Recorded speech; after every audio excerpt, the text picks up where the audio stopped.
Hello बच्चों, कैसे हैं आप? आशा करती हूँ आप बहुत स्वस्थ होंगे और बहुत मेहनत से पढ़ाई कर रहे होंगे।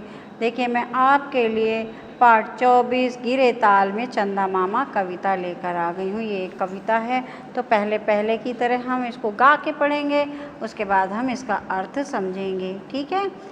तो गिरे ताल में चंदा मामा सबने देखा।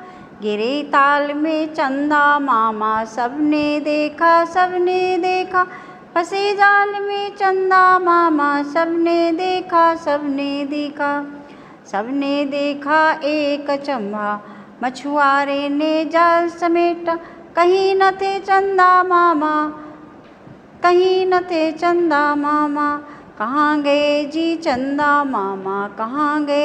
चंदा मामा।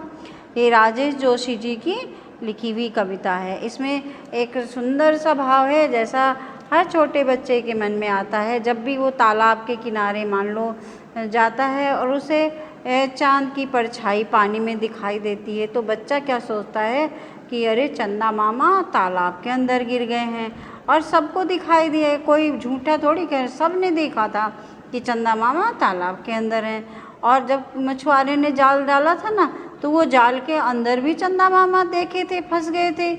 सबने देखा था ये चीज़ कि चंदा मामा जाल के अंदर फंस गए, और सबने देखा एक अचंभा।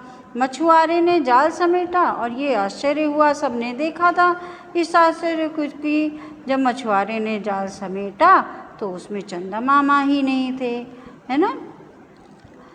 कहीं नहीं थे चंदा मामा, और फिर कहीं भी नहीं थे चंदा मामा, मिले ही नहीं उनको चंदा मामा, है ना।